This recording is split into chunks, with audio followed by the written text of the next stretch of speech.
Well, hello.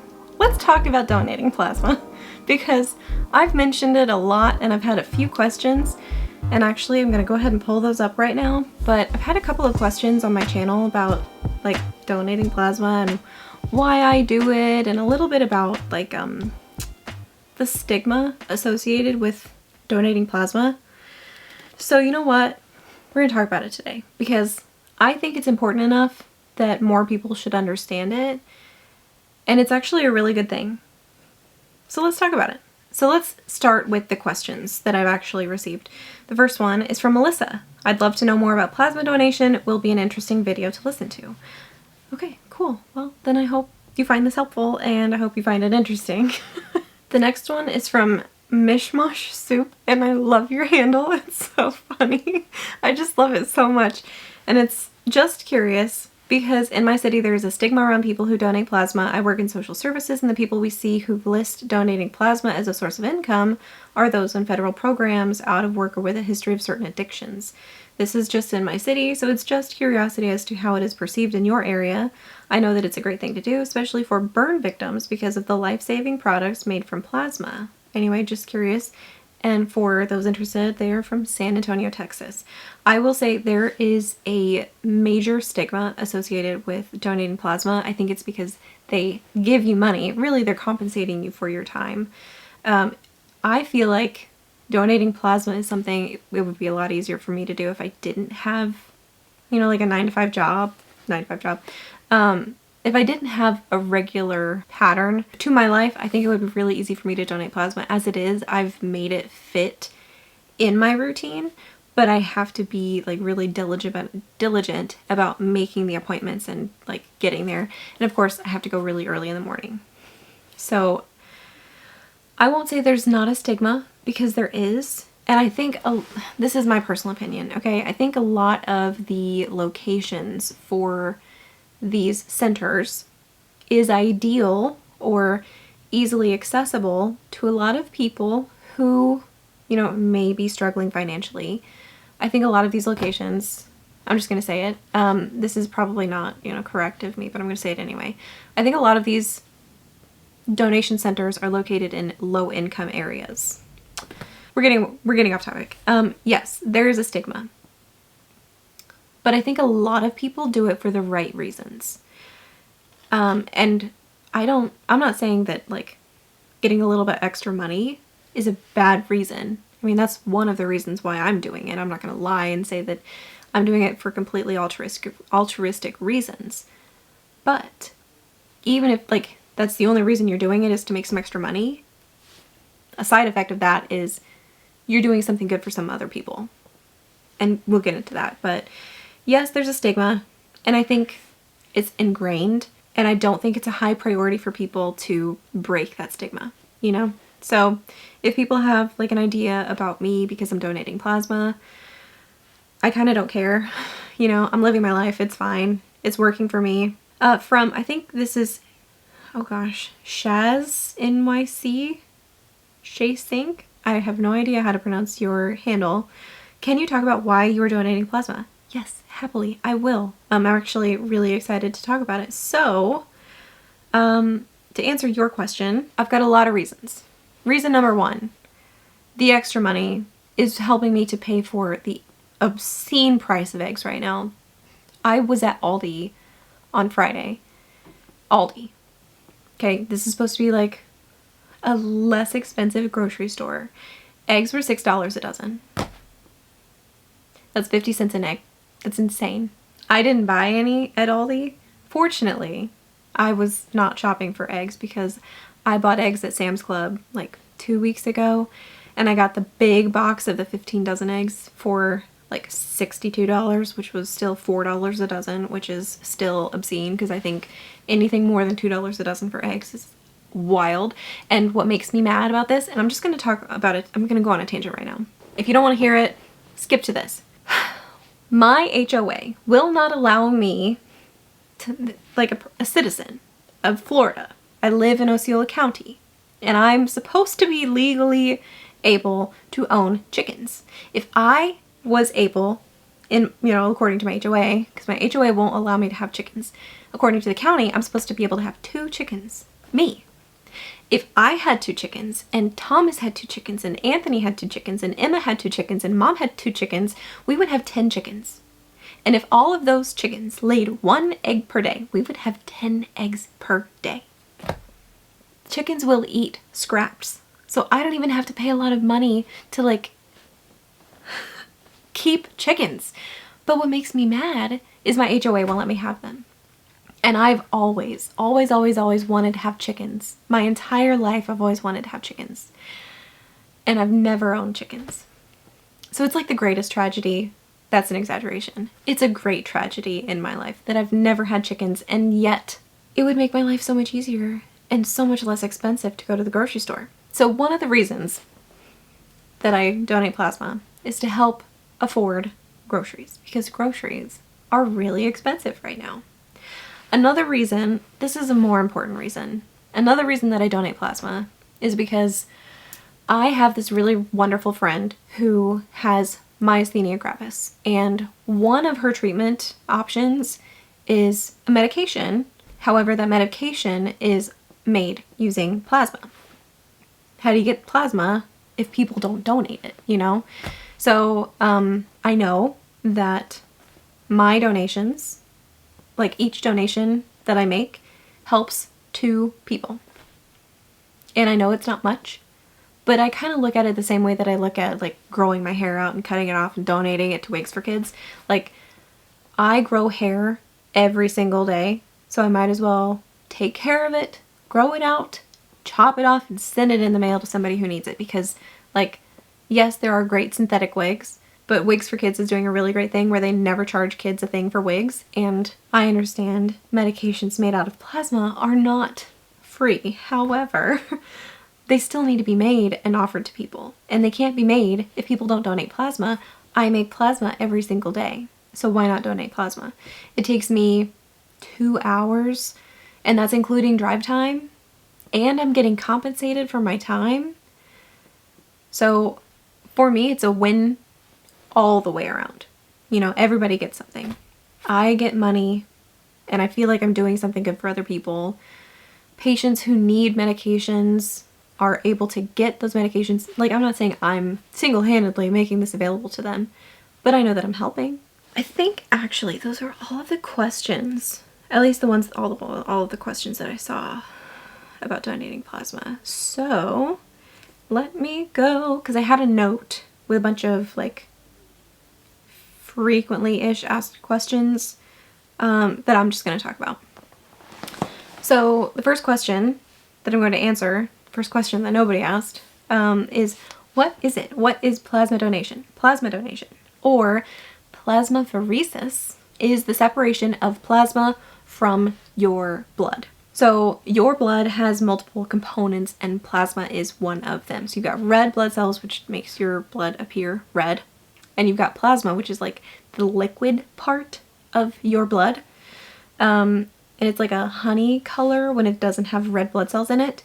It's a little bit thicker than water, and it contains electrolytes, proteins, hormones, and vitamins. How does plasma donation work?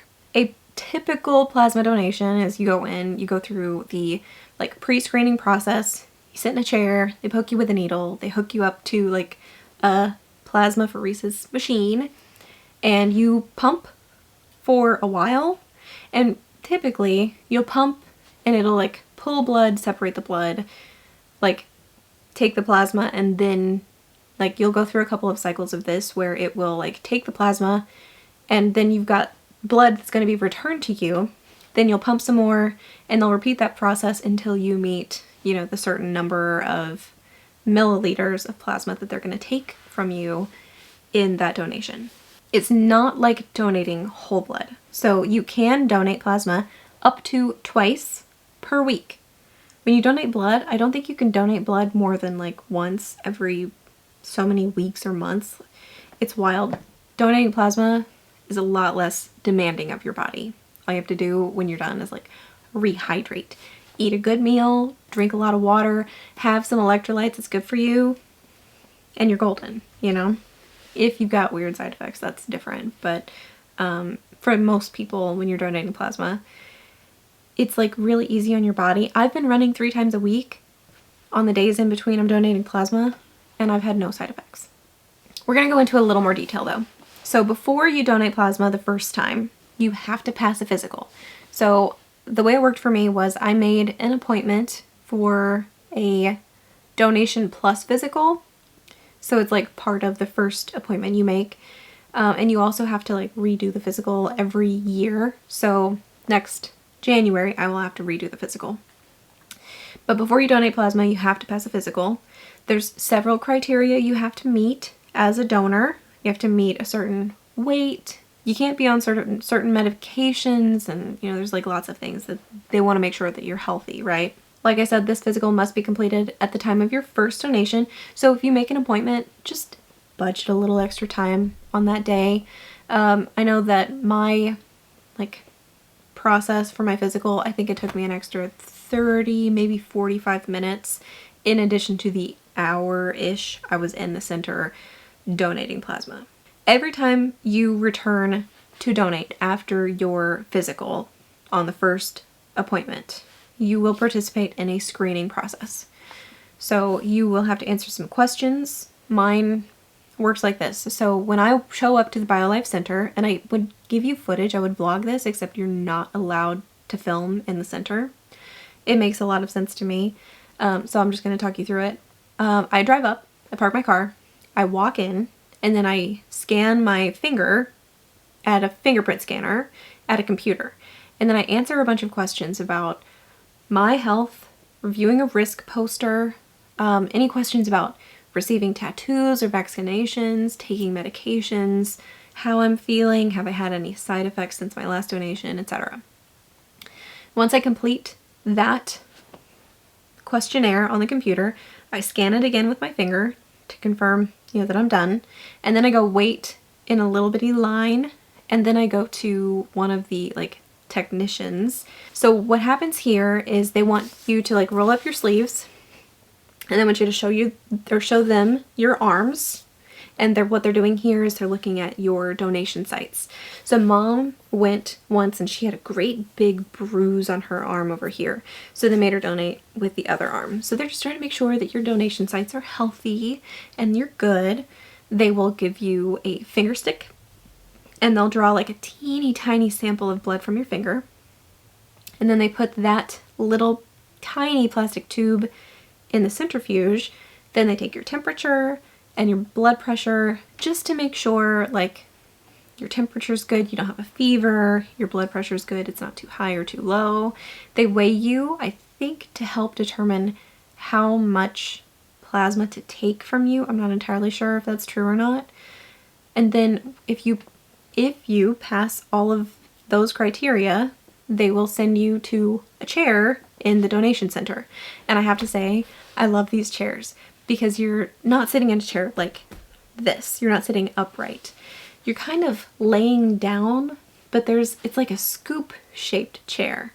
So you kind of sit up, but your legs are also up. So you're kind of lounging. And also there's a pillow for the arm that you're going to donate from.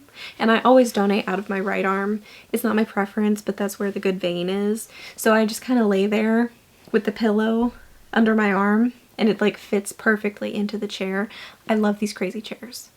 And then at my center, there's a pocket or a whole cubby type thing under my feet that I can put my bag in. So I'll sit there and wait, and then they'll they plug me in and then I do the donation process. And then once that's over, once I'm done giving plasma and I've gotten all my blood back, since I have less volume of blood in my body, they will then give me saline to help rehydrate me, right? And to help increase my blood pressure, because they took some volume out of my blood, right? But then my biggest problem with this is that it is so cold. So it's my least favorite part of the whole process. Once that's done, they unplug you from the machine, they wrap your arm, and then you're good to go. You can go home. If you don't feel right, don't drive. There's generally like a place in these centers, you know, with chairs you can sit in that's not next to the machine. But generally, like, I've always felt fine. So I just kind of leave and I come home. But that's how the process works. How long does it take? Typically it takes 1 to 2 hours for a successful plasma donation. I know this sounds like a long time, but while you're sitting in the chair, you could listen to music on headphones.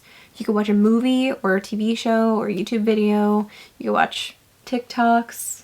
You could play a game on your phone. As long as you've got headphones in, they don't really care. There's no filming or photography inside the center. If you wanted to, I think you could take like a laptop and you'd be on a meeting if you wanted to, as long as you're not on camera. That's fine. Most centers actually have Wi-Fi for you to use, like free Wi-Fi for you to use. So that's available. I like to take a book because I really like having an hour or so of uninterrupted reading time. It is really enjoyable for me. So here's some tips that I have. Wear short sleeves because they'll want to take your blood pressure.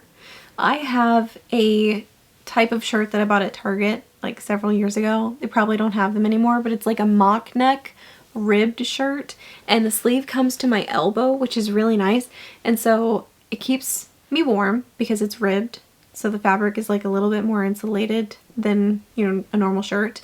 And I can roll the sleeve up since it's just a half sleeve to my elbow. I can like pull it up for the blood pressure cuff because when you're hooked up to the plasmapheresis machine, they're going to have a blood pressure cuff on you the entire time, just to make sure your blood pressure doesn't go too low. So my biggest tip is to dress warmly. I wear sweatpants. I always wear socks. I always wear sneakers. And I always bring like a fleece jacket that I can drape over myself to keep myself warm. And this is just because they keep the center so cold, and then the saline that they pump into you at the end of your donation is frigid. It's always so cold. I don't know why. I don't know why they can't keep it at like body temperature, but it's always like, it feels like it's freezing. It's probably 70 degrees. So it's probably, you know, just like room temperature. But I'm like, when you pump that into your body, it's 20 to 30 degrees less than your body temperature, which can be a shock. So it's just kind of cold. So my biggest tip is dress warmly and bring something to like drape over yourself to keep yourself warm. A lot of people bring blankets. I've been taking a blanket, but I've not been using it because I've got this really awesome fleece jacket that Mom is letting me borrow. But dress warmly is my biggest tip. Take an activity. So headphones are a big one, a fully charged device, a book, a notebook, a coloring book if you're gonna color, if you can color with, you know, like one hand. Just something quiet you can do with just one hand. Take a stress ball. So they don't provide these, or at least at my center, they don't provide these, but they do help. So like when you're donating plasma, pretend my arm is down instead of up, but like they want you to constantly flex your hand. And what this does is it like increases your blood flow, meaning your donation process is probably going to be a little bit faster than if you're just like laying there passively not doing anything. So I find this tedious. But if you have like a stress ball, mine is shaped like a fish. They have like really fun ones. You can get a free one at a fair, like anywhere. You don't even need like a stress ball, but if you've got like something you can squeeze or play with in your hand, I think that will help. But I definitely recommend taking something to hold in the hand that you're going to be like donating plasma with. I think that's a good tip. If you're thinking that you would like to try donating plasma for whatever reason, I don't even know the reason. I don't really care. I think it's very personal. I have shared with you that I do it for the money and because it's a good thing to do. But if you're thinking you want to try it, there's a lot of options for donation centers. I go to BioLife because that's the center that's closest to my house. It's still like a 30-minute drive from my house, but it is the closest one to my house. I also know that there's CSL plasma, Octapharma plasma, and most definitely there's more than that. And I think there are even like local centers that are not national centers, but I know BioLife is national. I am reasonably certain that CSL and Octapharma are also national centers. I'm going to speak from my experience about BioLife really quickly. The website and app are excellent. I've never had a problem with them.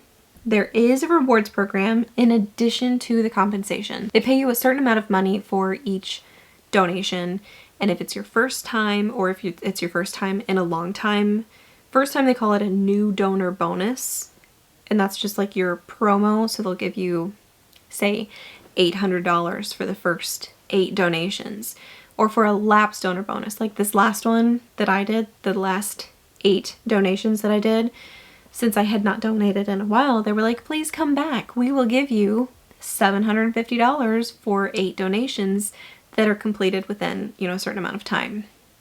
And that the time frame is also relevant to the new donor bonus. After that, like right now, I'm looking at going week to week, and it's still 2 donations a week, and the first one pays less than the second one, but like this week, and of course it's not relevant because they get new bonuses on Monday, and I won't donate again until Tuesday, but this week it's $50 for the first donation, and then $75 for the second donation. Still, $125 a week is enough to pay for groceries, There's a lot of stuff you could do with that money. Oh, but I was talking about the rewards program. So for the rewards program at BioLife, you earn points for each successful donation. There's also like milestones. So if you are like donating a certain number of times in a month or so many months in a row, you get a certain number of points that you can then redeem for cash, gift cards, or you can donate to charity, but only in intervals of $5 at a time. I talked so long, the camera turned off. So let's try to wrap this up now. Where at? Oh, back to the rewards program. Just for like the numbers people, I get 200 points for each successful donation, which then converts into 80 cents. So it's not terribly incentivizing, but it is something. And then I get an additional, I think it's 200 points for completing 8 donations in a month, and then or maybe it's 7 donations in a month, and then I get another like 200 points for completing 3 months in a row. Whatever. They do try to incentivize you. I think you get free points for your birthday. So there is a rewards program, and I think that's not unique to BioLife. I think other plasma centers have a rewards program. I just can't speak to theirs because I have not experienced them or researched them. Let's talk about compensation. So compensation is for your time. They are not paying you for your plasma. They are paying you to sit in a chair and bleed, essentially, into their machine. Compensation is greatest when you first start donating. I think I mentioned it's generally called a first or a new donor bonus. And if you do what I did and you donate for a little while, I think I did 7 donations in 2022, and then you take a break, and it's 2025, so my break was 2.5 years.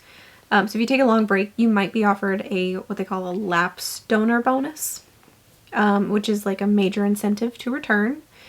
And after this promo code runs out, which is generally like for a 4-week period, expecting you to donate twice a week for 4 weeks, meaning 8 donations, your compensation is going to decrease after that until they have like another major promotion that comes out. Maybe they have, increased need for whatever reason.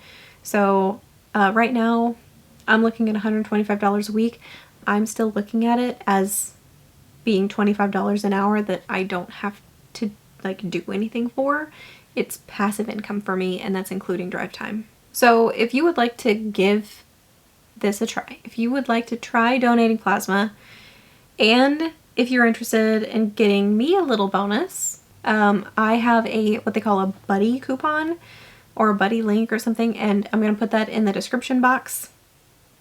And I'll pin it in a comment too, because it will make it just a little bit easier for you to find, because I hate the description box on the YouTube app right now. Because you can't find it. You have to tap on the title of the video. And I just think that's the dumbest thing. Like every time I'm looking for the description box in a video and I'm like, where is it? Whatever. It's not important. I'm not going to tell you to do this. It's not for everybody. But if you're interested, I do think it's a really good thing to do, because it's, I don't know, it's kind of a finite resource. They can't make plasma. People have to give plasma. So I don't know. If you're looking for something good to do, if you're looking for a little bit of extra income, if you want to try BioLife, because my buddy link is only going to be good for BioLife, I'm going to have that in the comment. I hope mostly that this video helped answer some of your questions, because I know before I started doing it, this whole process was a mystery to me. But I have found that I've been able to get over my needle phobia. Who am I? Because I used to like run screaming from needles. Just ask my mother. She used to try to give me flu shots when I was in school, and she didn't have any trouble with any of my classmates.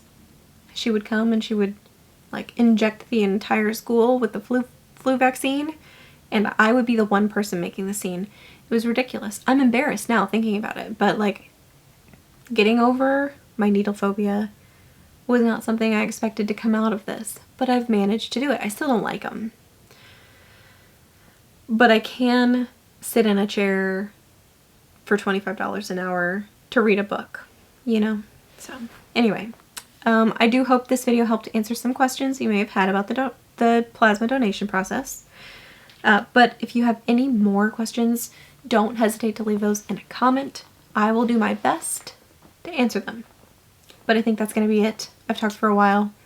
I've already talked the camera through like one whole cycle. So I'm just going to say goodbye. Thanks for watching. You guys will see me in another video really soon. Bye!